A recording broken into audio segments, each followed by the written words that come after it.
On a recent trip to Las Vegas, I was excited to stay at the Waldorf Astoria, but learning that global superstars BTS may have stayed there too, possibly around the same time, made the experience unforgettable. I couldn't help but wonder, did we pass through the same lobby, ride the same elevators, or admire the same views of the Strip? In this review, I'll show you what it's really like to stay at the Waldorf Astoria Las Vegas and whether it's worth the splurge. Welcome to Fly Guys. Join me as I review the Waldorf Astoria Las Vegas from one of their One King Strip view rooms.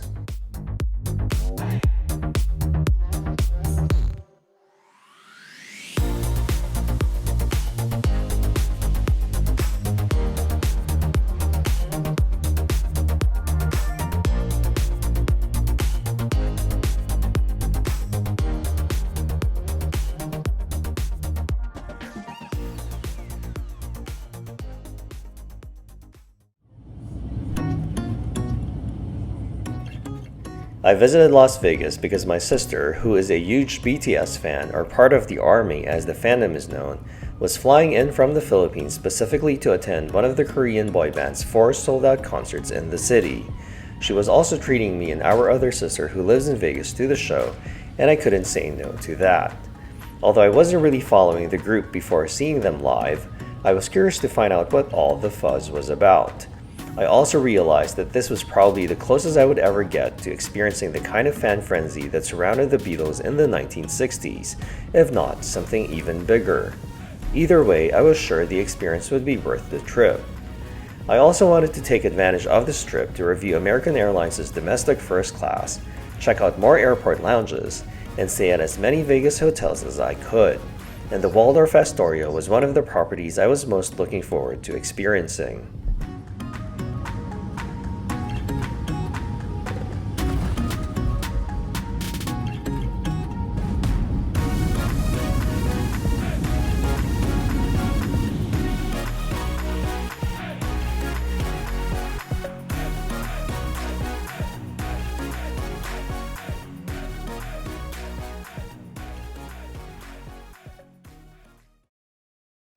The Waldorf Astoria Las Vegas is a 47-story luxury hotel and condominium building in the city center complex on the Las Vegas Strip.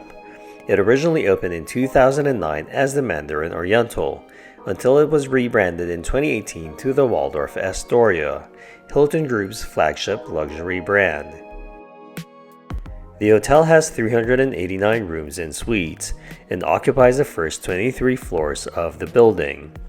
Renovations for the rebrand were done from 2021 to 2024, removing Mandarin Oriental's Asian theme, relocating the lobby to the ground floor as opposed to the 23rd originally, refreshing the hallways and rooms, and transforming the 23rd floor to feature a few food and beverage outlets.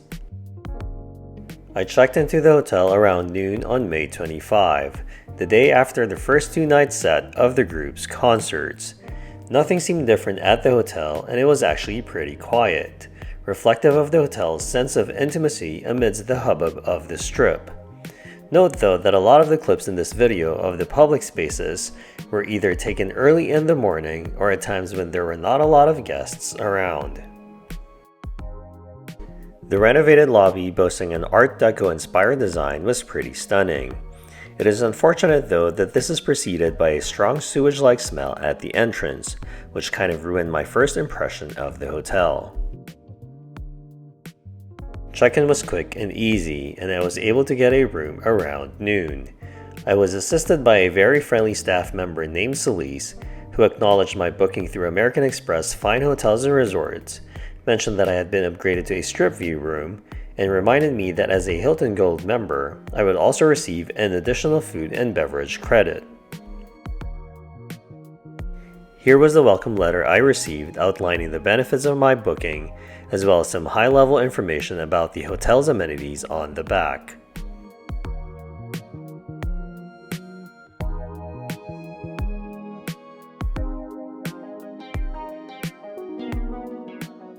To get to the guest room floors, guests would have to first go to the 3rd floor and then transfer to the guest room elevators from there.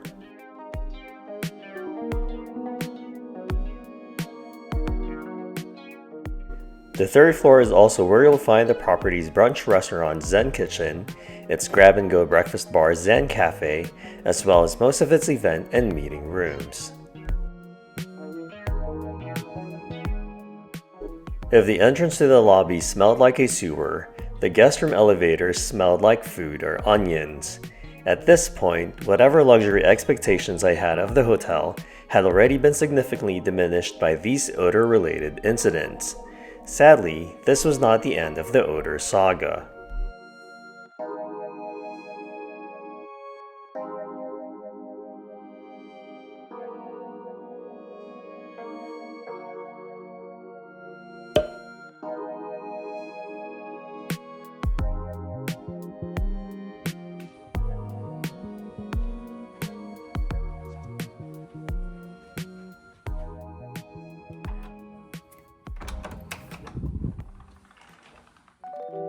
Welcome to my Waldorf Astoria Las Vegas One King Strip View room.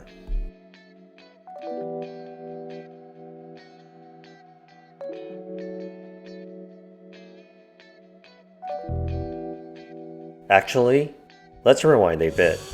Remember when I said the elevators were not the end of the odor saga? My first room was actually on the 18th floor and not the 19th.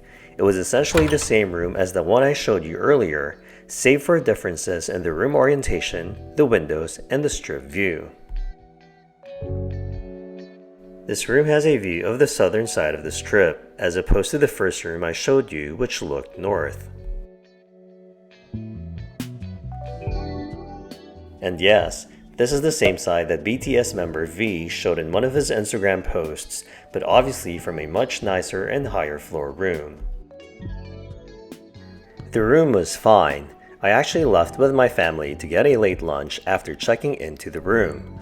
It wasn't until I returned around 4 p.m. and after taking a video of the room that I started noticing a strong food odor, almost as if someone were cooking stew and the aroma was being pumped directly into my room. I wasn't sure if food has just been brought through the hallway and somehow the smell was getting into my room, maybe even through the valet closet, but the odor lingered and it was just very unpleasant.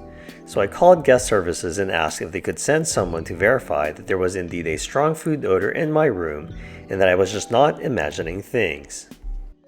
I had to call them twice before someone from engineering came to my room nearly 30 minutes later. He confirmed the smell and mentioned that it might be due to the building's fresh air vent design, and that if there was an event taking place, food odors from that event could waft into the guest rooms. He offered to spray scent into the vent opening, which was supposedly one of their solutions in these situations, but I declined and instead requested a room change, citing both my allergies and the general unpleasantness of the situation.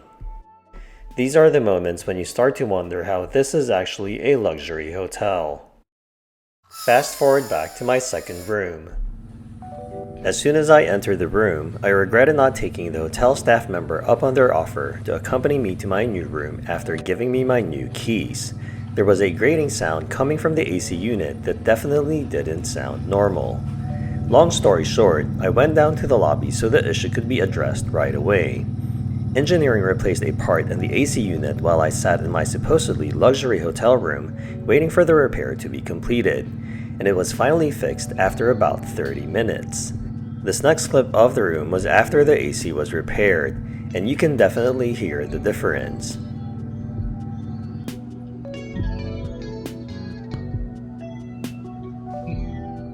Anyway, let's finally get to the room tour. Since the rooms are pretty identical, I'll be using clips from each one interchangeably to make sure I cover everything extensively, and in this case, to note the inconsistencies between the two. My first impression of the room is not very positive. I feel that the lacquered wood finish makes the room feel dated and dark, even though the rest of the color palette leans toward more neutral tones. If I'm not mistaken, this wood finish is a carryover from the original Mandarin Oriental guest rooms when the property opened in 2009.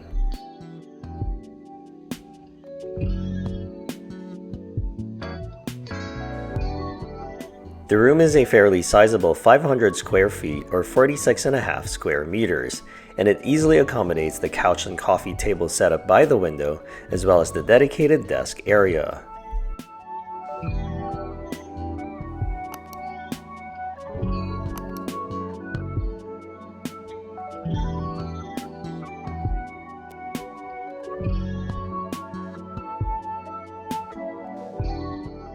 The desk features a nice leather-like desk pad and folder containing Waldorf Astoria branded stationery.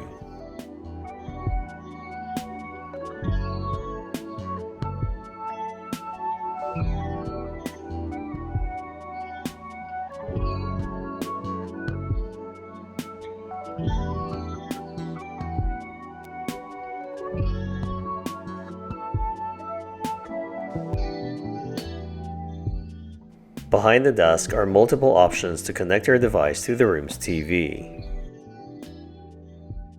Both the sheer and blackout curtains in the room are electronically controlled, with a control panel located on the side of the bed.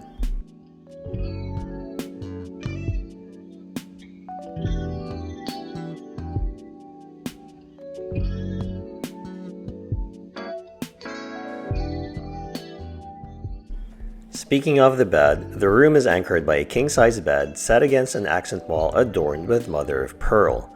I'm not a designer, but combined with the shell-like sconces, it almost feels like it belongs more in a seaside resort than on this property.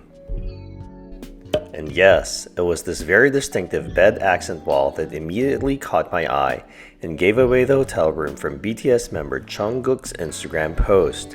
It appears that the post was made on May 24, but we didn't see it until after my stay.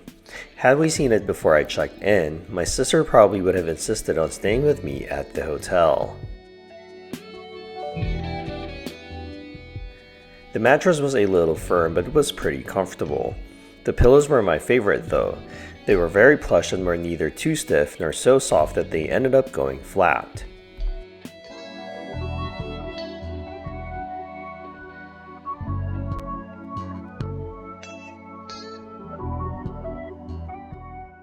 At the foot of the bed is the TV and mini bar setup.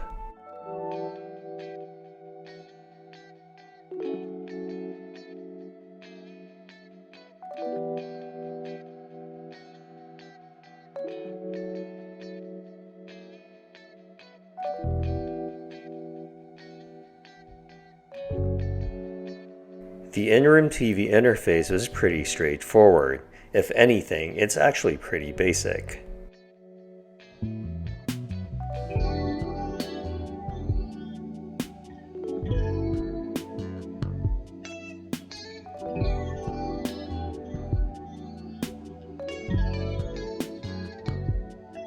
The top of the minibar holds the ice bucket, the Nespresso coffee machine, and the TV remote control. This may be minor in the grand scheme of things, but one of the rooms had a leather remote control holder and the other didn't. One of the top drawers contains the snacks available for purchase, along with the minibar price list.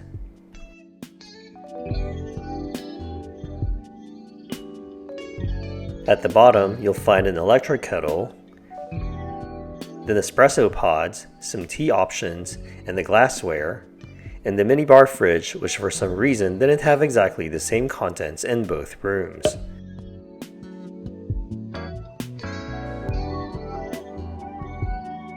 Half of the room is pretty much occupied by the bathroom and closet area.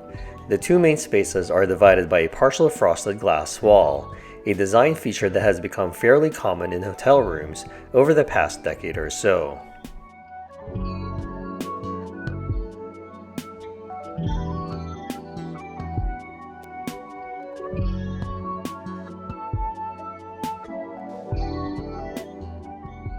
I didn't know this until after my stay, but apparently the wall panel can be pulled across to cover the section of glass facing the bed area. As for the frosted glass wall on the side, even with the bathroom door closed, it wasn't completely private. I kept looking for a switch that would fully frost the side glass, but I couldn't find one, so that was weird.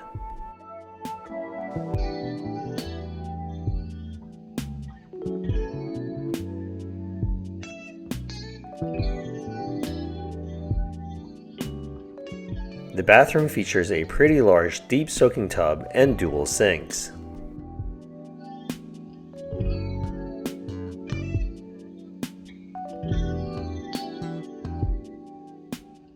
Compared to my first room, my second room didn't have any water glasses in the bathroom.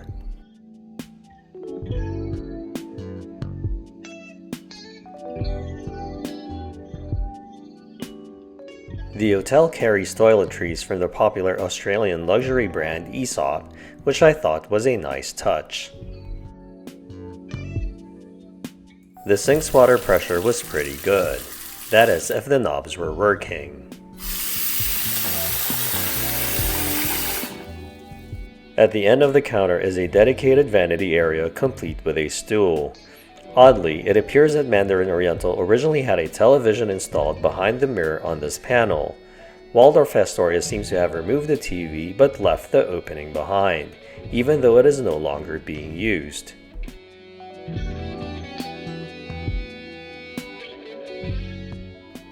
Below the sinks are the extra towels and drawers that house the weighing scale and the hair dryer.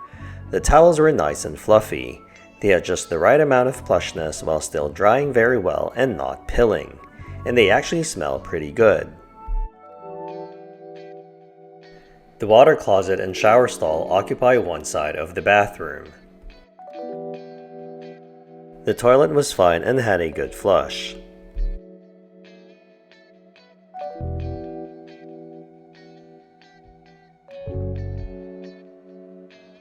The shower stall is a good size, but the shower in the first room appeared to show signs of moisture damage on the ceiling.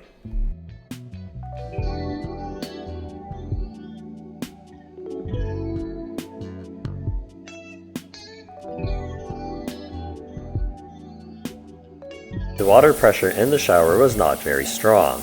It looked like it was fitted with a water-saving shower head.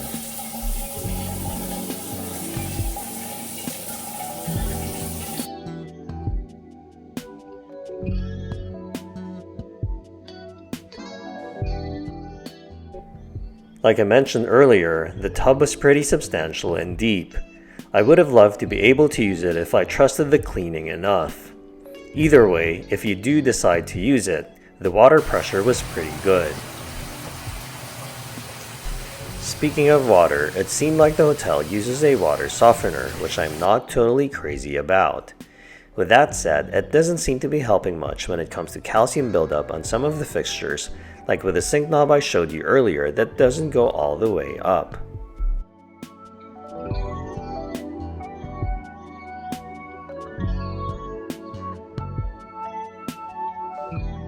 The bathroom was fine for the most part. I can just imagine how nice it was when it was new.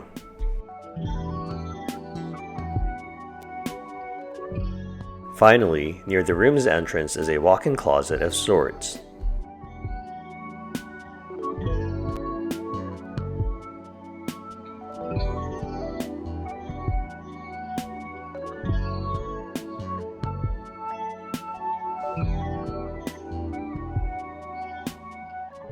The room features a valet closet, which I think is primarily used for laundry pickup and drop off. It allows housekeeping to retrieve and return your items without having to enter your room. It's a pretty neat concept, but I wonder how often it is actually used.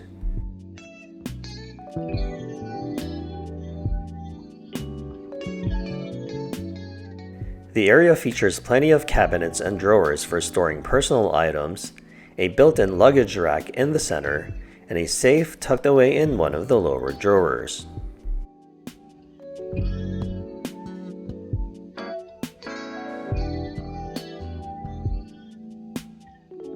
At the end of this section is another closet containing the iron and ironing board, along with bottled water for the steam function, a couple of bathrobes, and in-room slippers, though my second room only had one pair.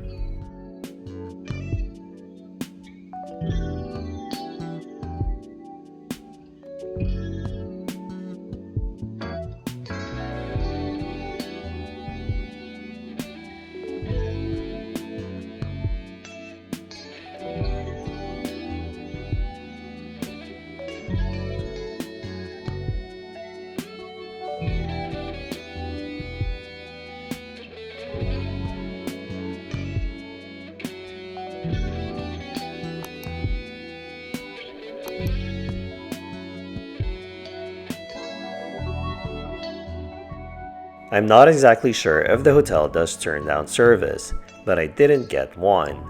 I even made sure to remove the Do Not Disturb sign.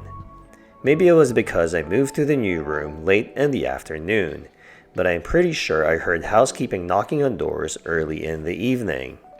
Either way, it is something that I just expect a luxury hotel would have. Overall, I would give the room a 7 out of 10. For the most part, the room was clean, which is the most important thing, but I don't think it feels very luxurious.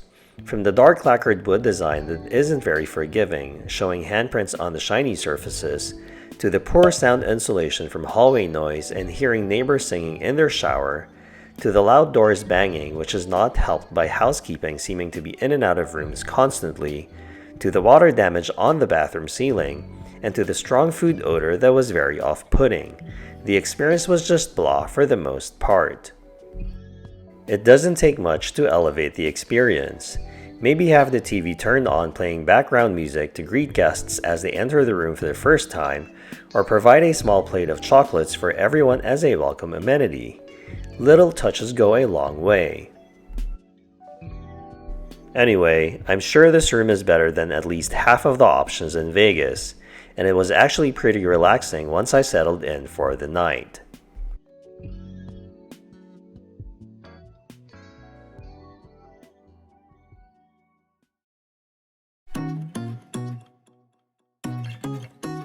The next morning, I had breakfast at Zen Kitchen, the property's brunch restaurant located on the 3rd floor.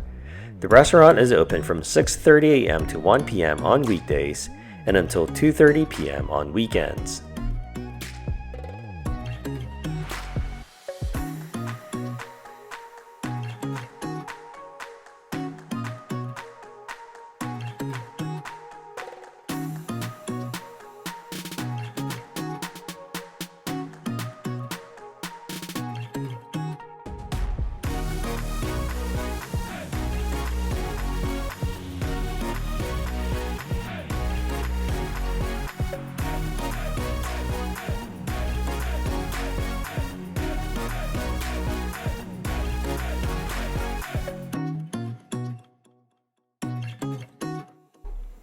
As mentioned earlier, the property also offers a grab-and-go option just outside the main restaurant called Zen Cafe.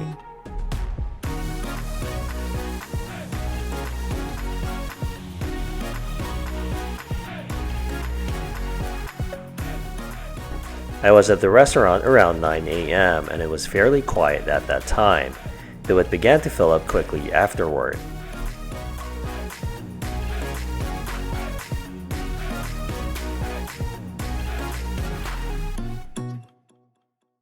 For my breakfast, I ordered diabetes, also known as their highly recommended fluffy souffle pancakes, along with a cup of mocha. I have to admit, it was actually pretty good and I left quite satisfied.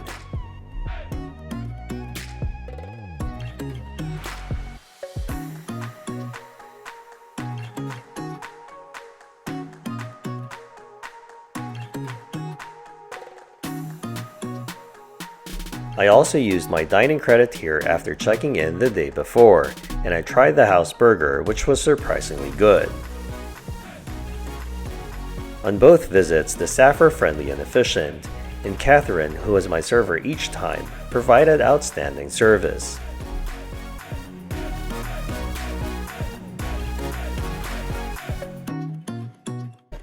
Aside from the pool cafe, the property's remaining dining venues are located on the 23rd floor. Heartshake is the hotel's destination for dinner and late-night cocktails, while Peacock Alley serves afternoon drinks and offers afternoon tea service on select days of the week.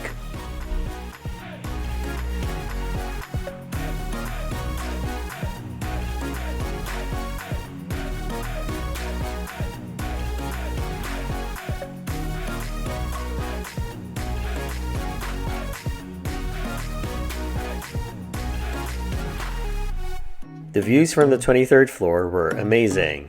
Unfortunately, I didn't have the chance to try out any of the food and beverage outlets up there during my stay.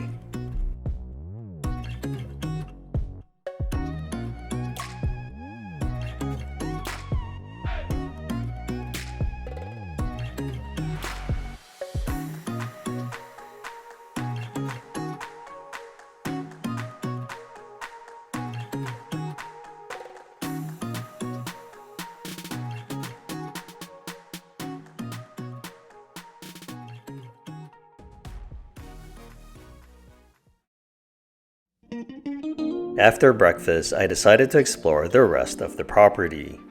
Most of the hotel's amenities are located on the 8th floor, including a 27,000 square foot spa spanning 2 entire guest floors, a nail spa, a hair salon, the fitness center, and the swimming pool.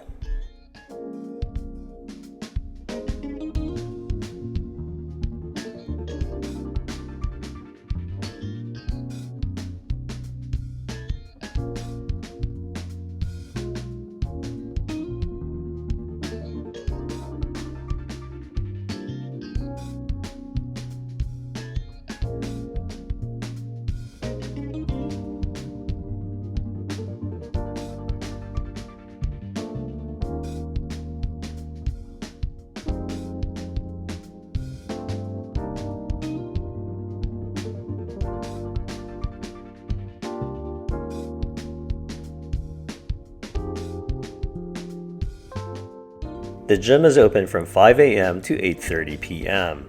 It's interesting that hotel gyms in Las Vegas are generally not open 24/7, considering the city is known for never sleeping. Not only are they not open around the clock, but many of them also close relatively early in the evening.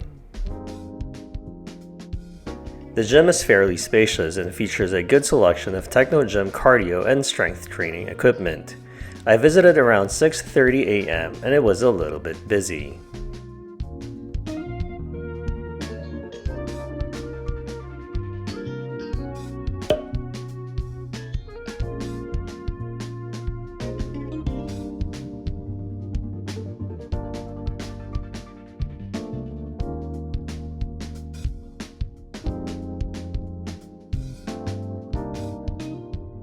Similar to staff members that I've met up to this point, the staff at the gym are all very friendly and helpful.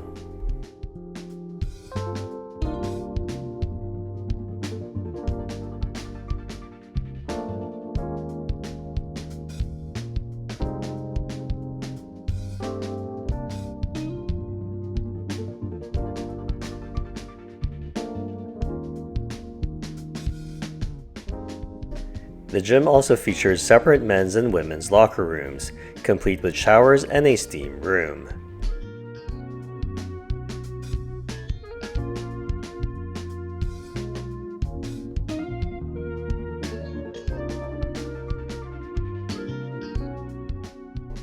The 8th floor is also home to the pool deck and pool cafe. Upon entering the pool area, the cafe and bar are located immediately to the left, overlooking one of the property's 2 main pools. The cafe and bar operate from 12 p.m. to 5 p.m., while the pools are open daily from 8 a.m. to 8 p.m.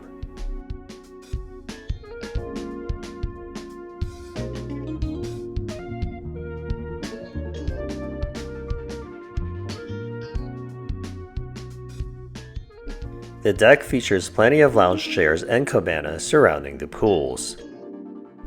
I visited when the pool area first opened to capture photos and videos with as few guests as possible. At that hour, the sun was still hidden behind the building. When I returned around noon though, the entire pool deck was bathed in sunshine and had become much busier.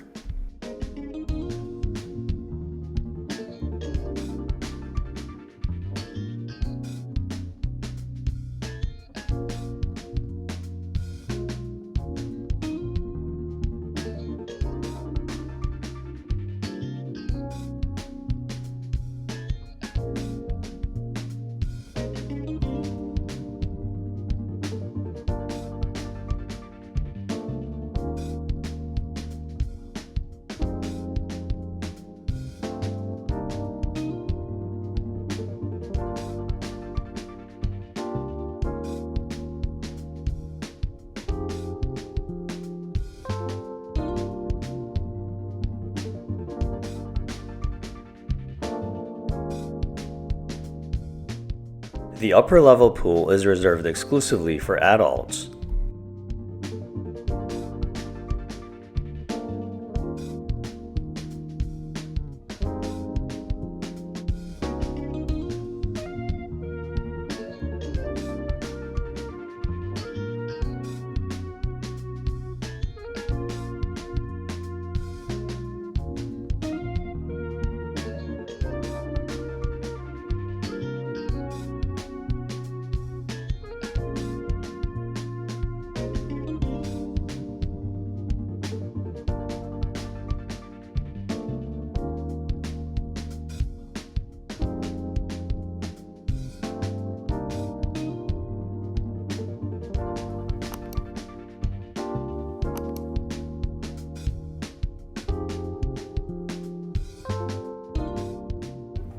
Although the hotel is located right on the strip, it feels surprisingly secluded from much of the hustle and bustle that comes with it.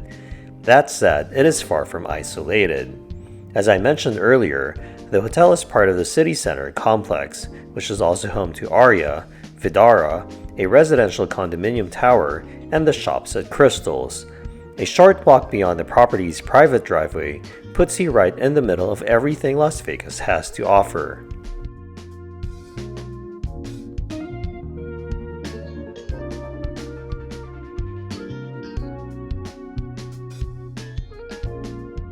If you're lucky, you may actually even be able to use the hotel's complimentary house car service that can take you anywhere within a 3-mile radius.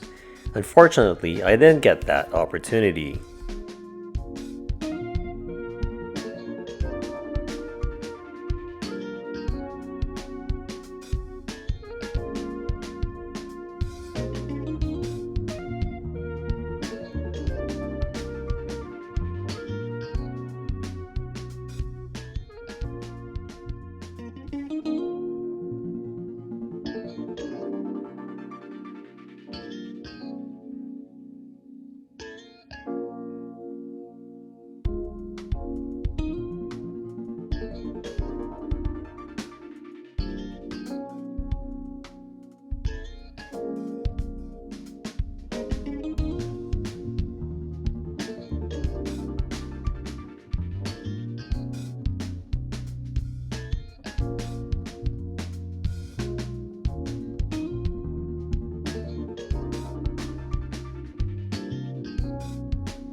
When you're done exploring, you can easily walk back to the hotel either from the city center complex or the strip through a couple of easy access points.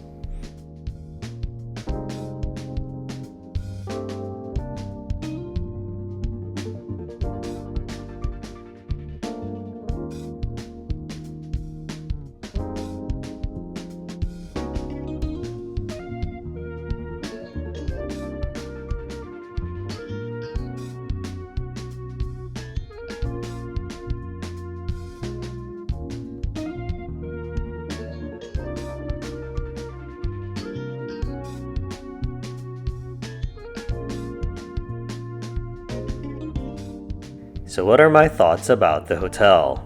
1. I was definitely impressed that it was business as usual at the property. I stayed there from May 25 to 26, while the BTS concerts took place on May 23 and 24, and again on May 27 and 28. So if they were staying at the property during that break, you wouldn't have known it, and I think that that's a testament to the hotel. Even if they were using the service elevators or entering through employee or residential entrances, a less established property would likely show cracks in its operations. Here, however, everything ran smoothly, and there was no indication that such high-profile guests might have been staying on site. Although I've stayed at comparable brands such as the St. Regis and Ritz-Carlton, this was actually my first stay at a Waldorf Astoria. I know that this is Las Vegas, and while rates of the property may sometimes reflect that it is not quite on par with a Waldorf Astoria in a market like New York, one would still expect a certain level of experience.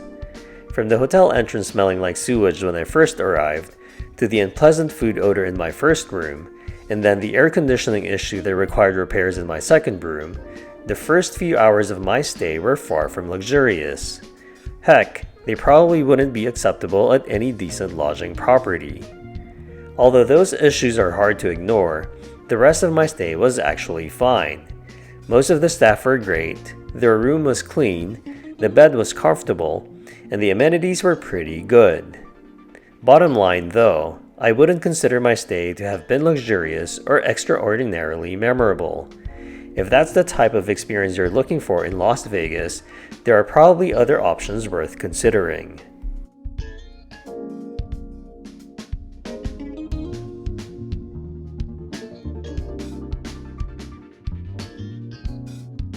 As for BTS, although I wouldn't consider myself part of the ARMY, I was genuinely impressed by my experience at their concert, and really by my entire experience in Las Vegas during their 4-day concert run. It was great to see all the different activities and events fans could take part in throughout the city. The concert itself was on another level. I didn't need to know the songs to get swept up in the experience, and I honestly have no words for the production value. It may very well have been one of the best concerts I've ever attended. Stay tuned for my reviews of the Fontainebleau and the Bellagio coming up in the next few episodes.